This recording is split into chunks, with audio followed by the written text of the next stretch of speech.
Welcome to Alzheimer Speaks Radio. I'm your host, Lori LeBay, and I'm so excited that you're joining us today. We are going to have a fascinating conversation as usual as we learn from people all around the world at all ages and stages of life. Stay tuned as we shift our dementia care from crisis to comfort. Here we go. What you think about, you will bring about.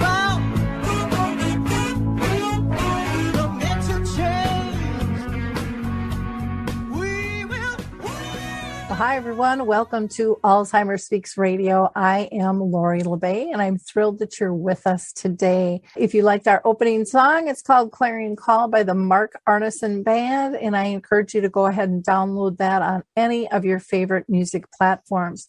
For those of you that are new, Alzheimer Speaks is about sound information, not just sound bites. We like to have real conversations with real people making a difference in the world of dementia. We launched Alzheimer Speaks in 2011, and we just love sharing and connecting people to new services, products, and tools. And we're going to do just that today by talking with Maude's Awards. So before I introduce you to everybody, I always like to give a few shout outs. So again, if you haven't checked out Dementia Map, please do so. We have put that together as a global resource, and there's lots of things in there. We have like 150 categories, and it is growing every single day. If you have a service, product, or tool, we would love you to list yours. You can have a free listing, or you can do an enhanced listing. And for those of you looking for resources, products, and tools, you don't have to sign in. There's no password. It's just easy access because I know what it feels like to be a care partner looking for information. And there's a lot more resources out there than we know of. Things like the Memory Cafe directory and Coral Health, who's allowing people to download 2 of their apps free, Saltbox TV, Zinnia TV. The list just goes on. Books, we recognize the authors, and so many more. So go to dementiamap.com and check that out. I also want to give a shout out to Arthur's Senior Care. They have been so wonderful in sponsoring Arthur's Memory Cafe, which I've been doing for years now. And we meet virtually the second and fourth Wednesday of each month during the pandemic at 1:00 Central. And anybody is welcome to join us. Also in person, Brookdale North Oaks is sponsoring a caregiver Connect support group, and we meet in person the last Wednesday of each month at 10 o'clock, and anyone is welcome to come. Again, that's in Shoreview, Minnesota. Let's see. I still love this project. It's called the Brain Donor Project. Check it out. They're looking for brains. They need our brains for research, both those that are diseased and those that aren't. And don't forget to mark your calendars for November 2nd, where you can participate in Together for Dementia, which is sponsored by the Dementia Research Charity Brace. We're going to hear from the Footbar Walker, and then we'll be right back.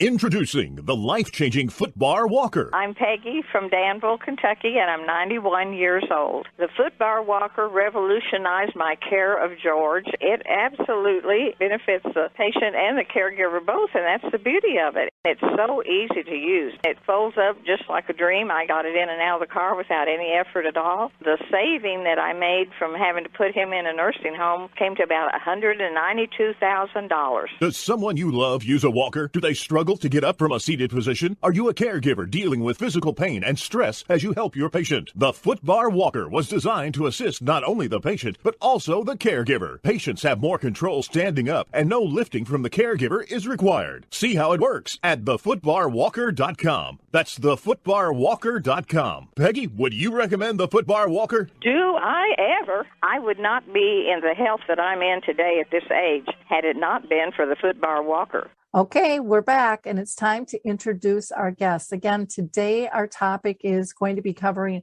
Maude's Awards under the organizational category, and we're going to talk with one of those winners.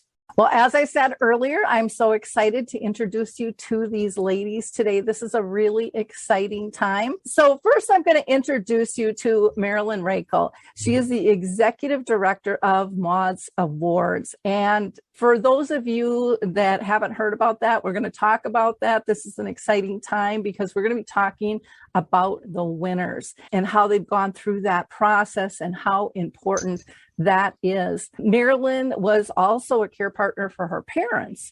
And so she gets this. She gets this whole process of Alzheimer's and dementia. And in 2015, she was really inspired by her mother's newfound artistic ability that she found in the art of Alzheimer's. And so she's really learned to celebrate that creativity. And today's show is going to kind of amplify that because we're going to go down another area of creativity in the art. So welcome, Marilyn. How are you doing today? Oh, I'm fine. It's very nice to be here. Wonderful. And so we're going to talk with one of the Maude's Awards winners today, and that is Eyleen Braaten. And she is with Giving Voice. And this is something that's near and dear to my heart because actually it started in Minnesota here, and I have all kinds of stories to tell. So I'm really excited that they were picked. In 2017, she has been really instrumental in the growth of the organization there. And since just in starting in 2021, she became the executive director.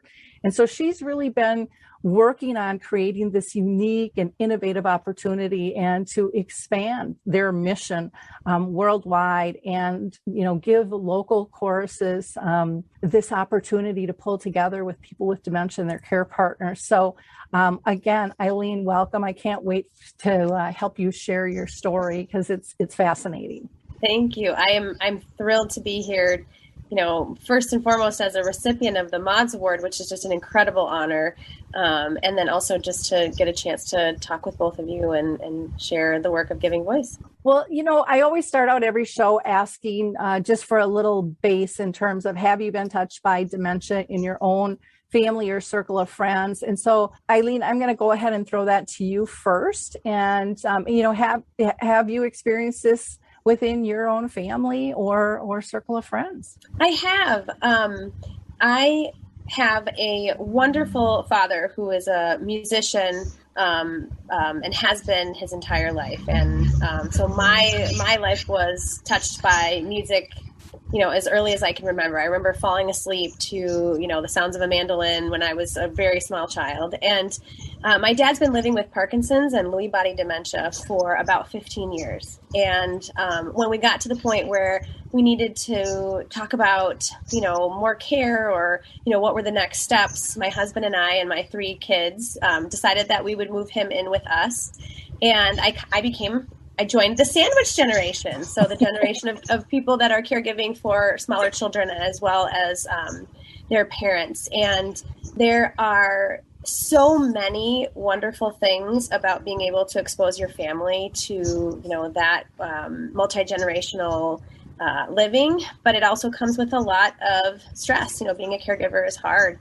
And one of the things that I noticed right away is that the outlets for my dad to experience, music and be creative and find a passion for what he had always loved, but in a way that was accessible to him as someone living with cognitive decline and having, limited access to things. It just really, there wasn't a lot of options. And so when I came across Giving Voice, not only did I feel like there was a good fit for my family, but I also thought, I want to join this team, and the rest has been history. Wow.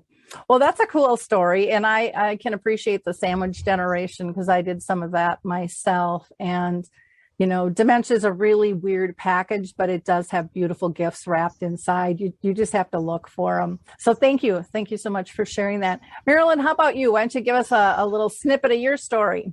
Well, it's interesting because I was seeing Mother through a prism of loss. And she had told us, when we get Alzheimer's, walk away. We're not going to remember you. So go live your life and forget about us. And we all sort of felt that way. And then Mom began to paint. And suddenly instead of seeing her through a prism of loss, we were experiencing happiness, and everything changed. I suddenly was able to see who was there. And that's when I became a true care partner. And it really started our journey of 8 years of really discovering who Mom was and rediscovering her.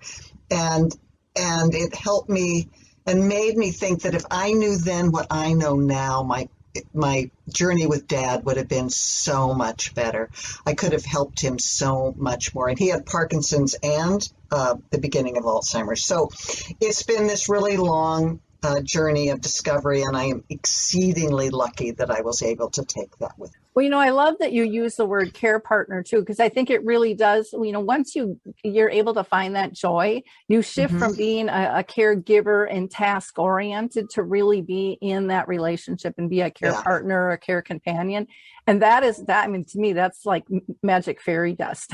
When you hit that piece. Marilyn, why don't you tell us what is Maude's Award and how did it come about? Well, this is a journey that Richard Ferry and Maude Ferry began. And they lived what could be called the American dream. He was a successful business executive. He was the co-founder of Korn Ferry International, and she was his silent partner, his goodwill ambassador, mother of 6, grandmother of 12, and now great-grandmother of 4 and counting. And as he would put it, she was the wind beneath his wings. And when he became her primary care partner, like so many people, he had no idea what to do. And so he kept reading and searching and looking and learned a lot, but kept looking for ways to bring joy and happiness to her life. And he couldn't find a lot. This was a long time ago.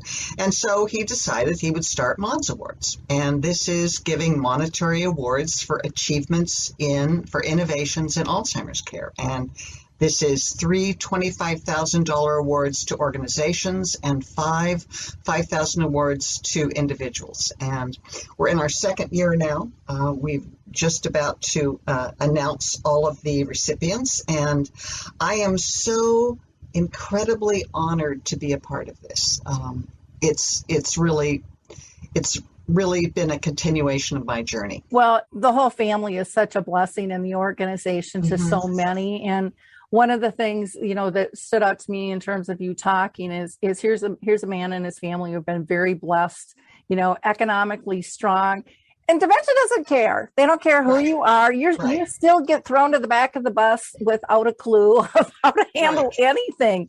And so, it really evens the playing field. And I am so honored and hold so much respect for Richard for stepping up and going, man, I get this. If I can't figure this out with my resources, how the heck are other people? And to raise the creativity, because I think that is so needed, and to help people connect the dots, because there's so many different ways to be able to approach this disease. Why don't you tell us about the awards themselves? What were people, were there categories people were applying for? Yeah, there's one category called Making Connections, which is how you can connect people, bring people together, really speak to their creativity. And that is the category in which we find Giving Voice Initiative. There is Cultivating Health, how people can actually increase the health and well-being of persons living with dementia. There is Supporting Care Partners, which is hugely important. Programs that actually provide respite and ideas and support for care partners. And then Treating by Design, which is how can you create physical environments that actually support people and make life easier for people living with dementia. So those are the 4 categories. And I might also add that while he gives these financial rewards to people, it's also important to him that he share all of these innovations with as many people as possible. That's critical, because you can't keep these nuggets to yourself, or we're defeating our purpose. Now, is there constraints in terms of when people win these awards, what they can do with the funds? We have no constraints whatsoever. We start the applications open in March, and we make the announcement in the fall, and there is no strings attached. Very rare. Very rare do you see money coming your way with no attachments or expectations. So Right. that is huge in and of itself. So, giving recognition for a good job done is way more than a pat on the back, with Maude's awards. So that's pretty. And they aren't grants for ideas that you want to implement. These are for achievements. Yep.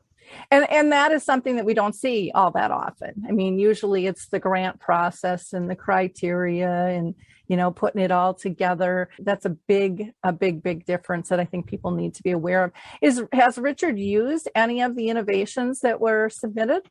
Well, one of the great gifts of Maude's Awards is for every stage in the development of the disease. And so as the years have gone by, he has been looking. And when we first started, he read every single thing. I don't know that all of them are, he sings to her every single night. And so with Giving Voice, it was like, and so it was just an affirmation of that. He has been, so he's very inspired by Giving Voice. He's also been really inspired by the people you'll be talking with later. He has been introduced me to Nana's books, which are, which my mother would have loved because she loved to read. She wasn't actually reading them, but I always saw her with books in front of her, and she would have loved the pictures. So he has been largely inspired by all of the innovations that have come our way, and he reads them all and takes what he can out of all of them. So I would say he tries to get nuggets from everything. Okay. What is different this year about the award versus last year? Oh, well, last year, because we had just begun and we were well known in the Pacific Northwest, 90% of the applications were from the Pacific Northwest. And so that was the abundance, almost all of the winners. This year, completely flipped. Over 90% of the applications were from all over the country and very few from the Pacific Northwest. And so that was the big change. I like that because there is so much going on. And I hear over and over people think, there's not very many resources, and there's a lot more resources out there than we know. And, it's just important to be able to get that out. Well, let me go and pull Eyleen in, and let's hear a little bit more about, what it was the inspiration behind Giving Voice. How the heck did it start and why?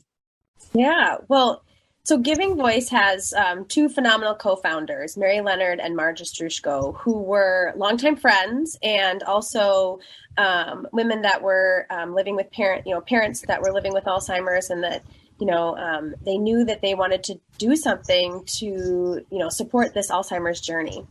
And Mary was reading the paper one day and saw an article that talked about this study that said the headline was Alzheimer's brains are boosted by singing the songs from The Sound of Music. And for some reason it caught her eye, and she read the study and realized that there is just a powerful relationship between the brain and where music is stored. And, people with Alzheimer's, often that's the last part of the brain to be affected by the disease. And so the ability for people to hold on to that music memory, and more importantly, use that music memory to bring out feelings of joy and increased well-being. I mean, there was huge potential there. So they got together and said, we're going to do this. We're going to start a choir. And that's how Giving Voice was born. So it started with one pilot chorus in the Twin Cities area with 35 people that were pulled together, from kind of all areas of the community. And now 6 years later, we have developed programs that we've grown, we've adapted to, the pandemic, and we're still so focused on how we can bring joy and well-being to people through this choral community, but also how can we bring this type of choral community to other parts of the country, other parts of the world, and really support this worldwide movement. So Giving Voice is at this point, we're much more than just a choir, but everything that we do is focused around the people that sing with us every week and the way in which they teach us how to, best put this community together and continue this movement. So we're really fortunate that our two co-founders said, let's do it. Let's start a choir because, there was a need for it. Oh, there definitely was a need. And I love that you mentioned music memory, because I think that's something that is very overlooked. Music is something so common in our life. It's one of those things we don't necessarily appreciate to its core until you run into a situation like this, when you lose the ability to connect and to communicate, and it lightens the load for people. The other thing I love when you talked about it being a movement, because it truly is, it's a whole educational experience of growing awareness. And I've had many people in my memory cafes and different dementia-friendly communities that I work with, participate in this. And what I hear from them is from the care partner saying, oh my gosh, they're so happy. They absolutely love going to this. They feel purposeful, and they feel like they're building a peer group once again. I think a lot of them that I know have sung in church choirs and haven't been able to do that. And this allows them to have that gift back. And I think back to even my mom in the nursing home, they had a little choir that, went around from floor to floor. And she just worked right up, when she could be part of that. And, I just see them filled with purpose and filled with pride. And when the concerts come up, they can't push them out enough. And then they're shocked at how many people show up. They're like, oh, you wouldn't believe they're huge crowds, on these things. And you can just see their chests heaving, both the person with dementia and their care partner. They just get so much out of this. And so I'm glad that this is a movement that you really want to bring worldwide. The other thing that I think is really important with this is it helps people focus on the importance of that social connection, which I think for years was really overlooked in terms of research and the power of it. And I know for myself, I think that's why my mom lived 30 years with the disease, that she was socially connected. And so kudos to you guys. So you said this started 6 years ago. Can you tell us kind of how you've grown during those 6 years? Yeah, absolutely. So, we started with, like I said, one choir, 35 members, and have now grown to, we have 3 choirs in the Twin Cities area that Giving Voice runs, let's say. We kind of call them our learning labs, in the sense that it's so important for us to be connected with the day-to-day of this music and this experience, and really, learn and grow from that.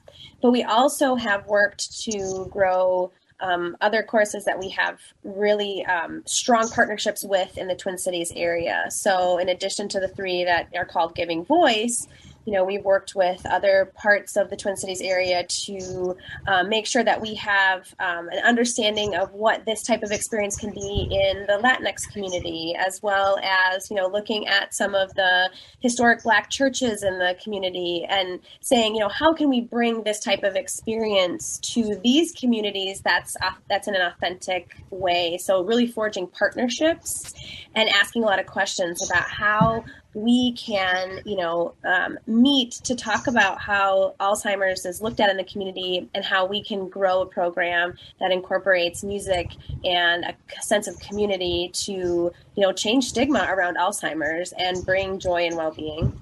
But in addition, we decided that replication of the choir was something that we were really, really interested in, but we knew that we couldn't bring our model to every community that may need it, because honestly, every community could have some sort of an outlet like this. And so in 2016, we developed a toolkit, which was a 40-page document that kind of identified all of the things that a community may need to start their own giving voice like chorus. And so talking about everything from how you may, find a strategic partner, to repertoire choices, to engaging volunteers. And we put that out there as an effort to start what we called, our worldwide movement, to say that, this is something that, belongs everywhere. And we wanted to help people find that. So the idea that our work is open source and it is, free to anyone that wants to sort of, try this out or walk this path, we wanted to be there to support them. So we developed a toolkit. It was widely adopted. We had, choirs that were sort of springing up in all parts of the country, and decided that our next step was to really make sure that we were a convener and an educator. And the best way to do that was to follow a model of, that we're all learners and we're inclusive. And so we developed a learning community. And so we brought all of these choirs together virtually to say, how do we best, use our shared common knowledge to support this movement? And in 2017, we had our first national gathering in partnership with the Mayo Clinic. And we have been kind of growing that learning community ever since. And with the pandemic, we were really reliant on each other to support these major program changes when we could no longer get together, and sing in person. And it's really developed a thriving network of people that are now learning how to do all of this virtually. And really sort of expanding upon what we can do as a virtual community. So those are some ways in which Giving Voice has grown and changed. But, we also are, we're strong advocates for Alzheimer's awareness in lots of different ways, whether it's trying to work on legislation in our, in our state of Minnesota, or, really working on partnering with education opportunities with, anything from like, a nursing school, or, working with our neighboring, churches to promote Alzheimer's awareness. We're really seeing ourselves as an organization that can change the narrative, piece by piece, and help people see that living well with Alzheimer's is really possible. This choir is just one of the ways that we can really support, that change. And so we kind of see the future as really big and really exciting. Oh, for sure. One of the things that I loved, you talked about the, reaching out to the different communities. So the Asian population, the Spanish and African American, those are areas, in communities that has been really difficult to win over their trust. And this might be a really nice, fun way to be able to build that up and connect and change that scenario, because I know there's been a lot of time and energy trying to break through to those communities. And music is powerful in every culture. And so, twisting and turning that to meet their needs just seems like a natural place to build trust and raise awareness to boot. Do you have you must have like a zillion favorite stories, but do you have a couple of your top stories that you could share with us in terms of reactions from families? Absolutely. Oh, absolutely. There are a million. Can I share 3 short ones? Absolutely. Okay.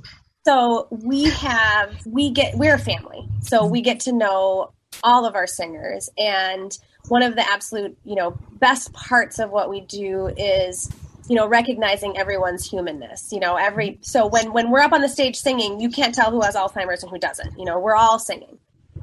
So I participate in one of our choirs here in the Twin Cities, and there was a mother-daughter duet, so partnership that would come every week. And the mother, Evelyn, was in her 90s, and she has been passed, but she was just an absolute joy to have in the choir. And as she was progressing in the disease, her daughter was saying, gosh, it's getting harder for me to get mom out the door and whatnot. But she said that every day when she would wake up, she would ask her daughter, is today the day we sing? Mm-hmm. And that was something that always made her excited to get up and get going. And I just thought, wow, that's just so special, because even when you may not, the connection to, we're going to this place and we're gonna practice this repertoire, but the idea that every day she recognized that she wanted to sing, the power of singing. So that's one of my favorite. Another is we had a volunteer who was singing with a friend. So we do rely on some absolute fantastic volunteers to really support our program, because we really want it to be an experience for the participants that they, let's say it's a husband and a wife. We want to make sure the husband can sit with the tenors if he's a tenor, and the wife can sit with the sopranos. So we really do rely on some fabulous volunteers just to make sure that, everyone is getting what they need when they sing. And so we had a volunteer that shared with us after one of our concerts. And Lori, you mentioned, it's crazy, how people come. Well, we had a performance at the Ordway, and we sold out the Ordway in St. Paul, Minnesota in 3 days. In 3 days. And so you hear these singers and they go, we sold out the Ordway. And I thought, yeah, we got to celebrate that. That's amazing. Anyway, after the concert, a volunteer who was singing with a friend, so this was just a gentleman that she was friends with, wrote us a letter and said, before the concert, I actually was really apprehensive about what the point was to bring my friend, with all this hoopla, and you're practicing all this music, and really, is it going to be more stressful for him because I'm getting up on stage and, there are all these unknowns, and, I was really apprehensive about it, but I thought, what, I'll go with it because everyone else seems to think that this concert is really important. This was her first session, by the way. And then she said, but then we got on the stage and I was able to see him look out in the audience to his kids and his grandkids, and I got it. She said, I totally understood why we do these concerts, because this was something that this wonderful man could give back to his family that had been supporting him through this disease, and, be a contributor to their happiness and their joy. And to see that interaction, she said, that was it. I got it. I was sold. And that's so true. The ability, nobody asks people living with Alzheimer's to do things for them. So these concerts are an opportunity for them to say, here you go. Here's a gift that I want to give you. And it's the gift of song, and it's really special. And so I love that story, because I always say when I go to the concerts, it's equally as important to look at the audience as it is to look at the singers, because it's a relationship, and it's really special. So I love that story. And then the third quick one is we had to switch to Zoom when the pandemic, made us no longer be able to meet in person. And we did it really quickly. So let's just say we decided on like a Tuesday that it was no longer safe for us to rehearse in person. We did not miss a week. By that next week, we were on Zoom. And one of the things that our team said is, how are we going to get people to understand this new software? How are we going to get them to log on? And, we just said, you got to have confidence that if they're connected to this community, they're going to learn, they're going to be adaptable. And they were, and it wowed us. I mean, it was just absolutely shocking how people, we sent out tutorial videos and we did one-on-one phone calls, and we said, okay, what questions do you have? And there was one singer in particular that kind of struggled to get online, but we worked with her and we made sure it was going to work. And, we had someone, teach them how to use an iPad. And then afterwards, I think it was maybe like week 3 of rehearsing on Zoom. She gave me a call and she just said, and she has a great Southern accent. I can't do it. I wouldn't do it justice. But she said, this whole Zoom thing, I just can't even believe it. Giving Voice gave me another gift because now I'm Zooming with my kids. I'm Zooming with my grandkids. And so it was special for me to hear that because it talks about the trust that our singers have in us. And, they may have said, "Ooh, I don't know about this, singing online on a computer." But they were willing to give it a try because the community that they had created every week coming together and singing was important enough to them. And so I'm glad that we were able to sort of teach them a new skill that could enhance their life during the pandemic. And we're still doing it. We're still rehearsing on Zoom. We're really hopeful that we'll be back in person soon. But until then, we're using what we have. So. Well, the shift to Zoom, I think, was really important in that you guys did it as quickly. There, were a lot of others that didn't shift and kept thinking, well, this will pass. We'll just wait a month or 2 months. And, 9 months later, they still hadn't shifted. And like you said, that was so important because not only did you keep them connected to their community and they could still have their purpose and move forward with their goals, but they learned how to adapt. I had similar stories of, oh my gosh, we can do our book club. We're doing our knitting thing through Zoom now. We're doing, cocktails, it was just everything, prayer groups. It didn't make any difference. Bible clubs, we're all meeting through this. And like you said, it just elevated them. They were just shocked they could do it. And then they were thrilled to teach other people how to do it and share it. And so to me, that was kind of one of the gifts that came through the back door of COVID was it gave us another way to connect people and empower them.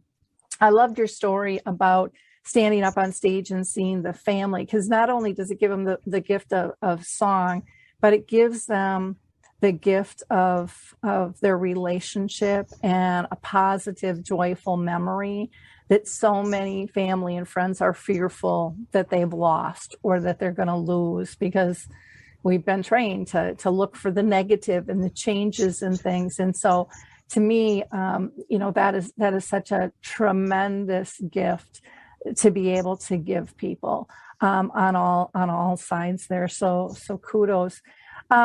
As far as, the giving voice, is there anything you're doing differently now or going to do differently in the future? I mean, I know you've converted to Zoom and are probably dying to get back together like everyone else, but it's kind of that whole safety thing. I know with one of my memory cafes, they still have chosen not to get back because they all said, we're going to get another wave.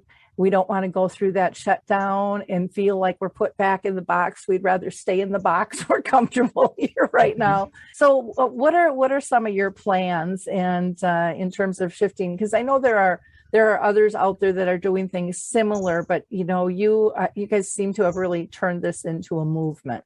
Well, we're constantly evaluating what we do and how we do it and why we do it. And one of the ways that we constantly evaluate is by really communicating with our singers, because, you said, you mentioned that, you guys were able to switch to Zoom really quickly. And a part of that was because our singers, they told us, we have to stay together. And, I always say, it's their choir. So what they say, we figure out how to do. So we are always, evaluating things through their lens. How is this working? What can we do differently? How do we evolve to make sure that, we're continuing to build a community that's supportive and whatnot. So some of the things that that we're working on now are around access, diversity, equity, and inclusion. So, I mentioned earlier, we've had the opportunity to work with some diverse communities in the Twin Cities over the last 18 months. And a big part of that powerful work is also sharing that learning back with our singers. So we partnered with a wonderful organization called Centro Tyron Guzman here in Minneapolis, and they were able to put together a virtual chorus that looked a little differently. So their artistic director, played the guitar and lots of other instruments that came from both Central and South America and parts of Mexico, and all of their work was in Spanish, and that program in itself is just inspiring and exciting to see. But also when you bring that back to our chorus members, they get excited and they say, yeah, so what else are you going to do, Giving Voice? What's the next step? So we're committed to things like taking our toolkit and making sure that it's not only culturally competent, so changing the areas that we need to change to make sure that we're not saying, okay, well, then you get all the hymns together and put them in a book, because that might not be culturally competent for other parts of the country or other diverse communities, but making sure that we can translate it into the appropriate languages. So that's something we're working on now, so that as we continue to evolve this movement, we have materials to provide to say, okay, well, what does your community look like? And then, we have tools that may be able to help you. So there's that layer. And the other big thing for Giving Voice is leveraging our strategic partnerships. So we know that, what we do is inspired by our passion around the work, and our passion for empowering people living with Alzheimer's and their care partners. But we know that there are a lot of people that have a lot more either knowledge or access, or whether it's working with Mayo Clinic Alzheimer's Disease Research Center or Banner Health in Arizona. We know that those strategic partnerships are really the key for us to continue looking at this movement. So asking ourselves questions about how can we evolve what we do, whether it's from we've talked a lot about the research that inspired Giving Voice. Well, now we're ready to help support research. So we're working on, a research project with the University of Victoria, British Columbia, to say, how do we bring the network of courses we have together in a way that you guys are able to actually pull together some significant research, because one chorus individually may not have the numbers, but if we can leverage our community of choruses, that might have some impact. So really looking at our strategic partnerships and, dreaming big. What's the next thing? Because there are so many organizations that are beginning to recognize that living well with Alzheimer's has a place in the work they do. And so we just want to be at the table when they have those conversations. So I think that's a big focus for Giving Voice in 2022 is, building that framework and saying, what relationship building do we need to do to be able to influence some of these decisions? And, and I think just doing a lot of listening and, like I said, having a seat at the table is a big first step. It would be cool. And maybe you've thought about this, but, they do a lot of fundraisers with music, with the big, celebrities and stuff. But what would be really cool is to take all of these choirs around the world and with different cultures and set them up and, do like a virtual choir highlighting what they can look like and how they can be different. That might be a nice way to expand your exposure and maybe even do some fundraising. And given I said fundraising, I should ask, are you guys a profit or a nonprofit? Do you take donations? We are a nonprofit. We do take donations. Everything helps support the work we do.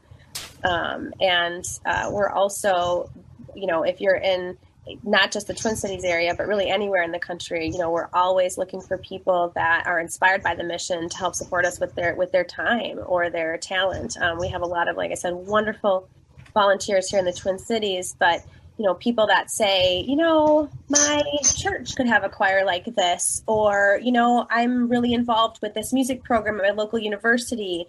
It's always great when people say, I could maybe figure something out to help. We are here to, take that take that phone call and say, how can we help you? Because that's really the big goal for us, is to be able to provide that technical support and that, that kick that people might need if they think maybe I could do something like this in their community. So we're always looking for that as well. Well, I love that you do kind of that mentorship. I think that's how like the memory cafes have grown, is, it started and then people just kind of talked about it, and knowing that you can't do everything yourself, and you need all these little soldiers all around. And it's fun to see people get excited and even believe that they can do it. And I don't know if you've run into this when you've mentored, but so often I have heard, like through the memory cafes, I'm just investigating this. I've been told I can't do it because I'm not a nurse. I'm not a psychologist. I'm not a social worker. And I'm like, you don't need to be. You just have to have an interest and a passion, and we can make a fit. We can teach you how to facilitate. And I would imagine a voice would help. You wouldn't want me, saying. But that's another point I want to mention with the Giving Voice Choir is, and correct me if I'm wrong, but this is what my mom taught me, was my voice didn't matter. It was really about the joy of the moment. And I've heard care partners who participated, because this is for care partners and people with dementia.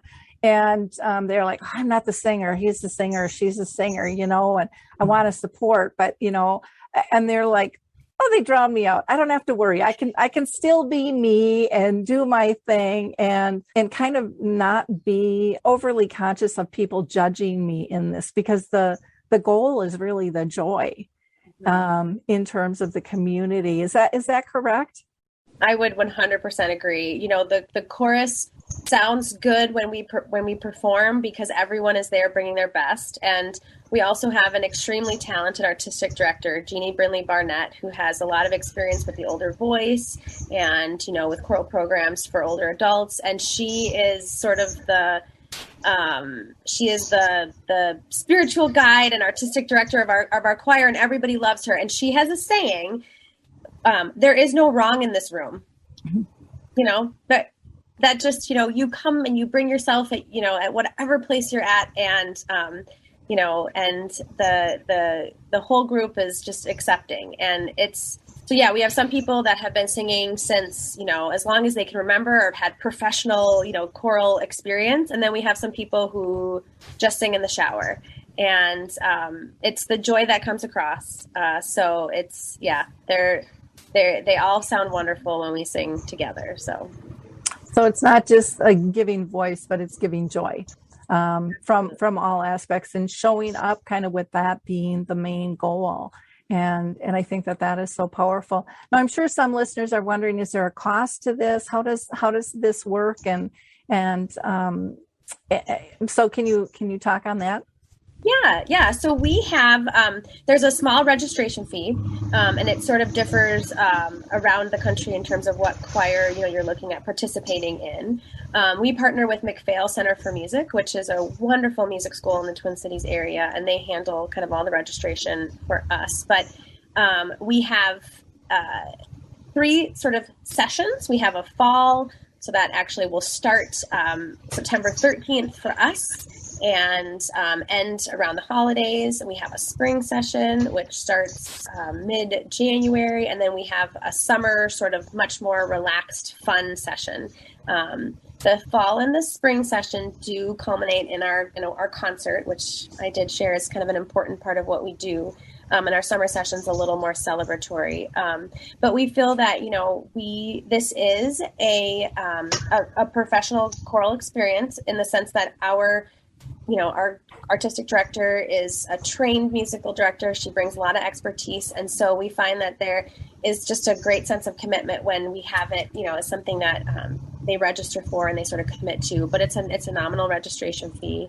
And, we really look for the duet. So someone living with Alzheimer's and then a care partner, and we have lots of examples of, like I said, husband and wife, mother, daughter. I mean, really, you name it. We have sort of that care partner relationship, which is just wonderful. But we do, ask that that's how people register as a duet. And our session is open. Like I said, it's virtual. So our website has all of that information, but anyone across the country could participate in this next session because we are singing on Zoom. What would be fun? I'll just throw another idea out there for you is in the summer, you said you don't do, a concert, but, here in Minnesota, especially, and so many other places, around the world, there's concerts in the park that are sponsored all the time, which would be really cool to see, especially in dementia friendly communities. That could just be a whole nother level of raising awareness, and getting them out. I know for some, that might complicate things in terms of if there's mobility issues and things like that. But I just think that gets you outside just the family and friends that are invited to these concerts, and a little broader base with that. So I don't know. That's just how my mind works. I spit it out when it comes. That sounds fabulous. I mean, the idea to get, especially coming off of this challenging, 18 months that we've had, just getting people outside would be wonderful. And like you said, it creates awareness. Let's say you're at a beautiful, park pavilion, and there's a lot of people that might be able to experience the joy in the singing who otherwise wouldn't have heard about it. So that's a great idea. Yeah. Well, and I think of even just sports games and what happens in the summer. I mean, people are still doing hockey, and there's still tournaments and things like that. And so many have family members that are involved in different things like that too. It could just be a really fun thing. What kind of effect do you think Maude's Awards is going to have, on Giving Voice, and where do you go from here? Well, I mean, we are just absolutely honored to be one of the recipients. And I think that there are, many ways in which, our work will be impacted. I mean, first, to be in the company of not only the recipients of this year's award, which is amazing. So, Giving Voice being an organization that is, more founded in the arts, it's amazing for us to be able to, share the stage with people that are doing research and different work that just really, broadens sort of, where Giving Voice belongs. So, just being a part of that group is really amazing. And I don't know if Marilyn mentioned this, but they put together a book which has not only the award recipients, but the applicants and the information on their programs, which is just hugely beneficial to these organizations that are just trying to, get more exposure and get the word out of what they're doing. So being able to be a part of that is also really huge for Giving Voice. And I think it really opens doors for us to, achieve one of the goals that I mentioned earlier, which is about how we view our strategic partners in the future, because, more awareness means, more opportunity to make those connections. So I think for us, that's wonderful. The other thing is just the movement itself. So Maude's Awards is based in the Pacific Northwest, which is an area that, Giving Voice is not as predominant as other parts of the country. We have kind of pockets in Texas and Arizona and the East Coast. And so I think that there's huge potential for the visibility there in that area of the country to help us launch some Giving Voice inspired choruses as well. So I think that, our work is really going to be dramatically influenced by, receiving this award. And we're just really, really grateful. Wonderful. Well, thank you for your time. Eyleen, I wanted to say if people want to get in touch with you, they can just go to your website. givingvoicechorus.org. There is a lot of information there. And if there are any questions, that there's a little form on the first page that you can send, and it actually goes right to me. So I'd be happy to answer any questions that people have. Okay, sounds great. And Marilyn, if people want to learn more about Maude's Awards, they can just go to maudesawards.org. Mm-hmm. That's right. Wonderful. And then last, Marilyn, did you want to mention the other winners? The winners are Giving Voice Initiative and Opening Minds Through Arts at Scripps Gerontology, Duet partners in health and aging. Wonderful. Well, thank you both so much. Appreciate your time today. Thank you. Thank so you. much. Bye-bye. Bye. Hi, everyone. This is Meredith from the Senior Fitness with Meredith podcast, where I discuss all things for seniors, from fitness, your health and wellness journeys, how to be all over strong and beyond. I also have my mini podcast called Motivation with Meredith. It's a great, quick motivational pick-me-up for your days. Join me, listen now, search for Senior Fitness with Meredith on your favorite podcast platform.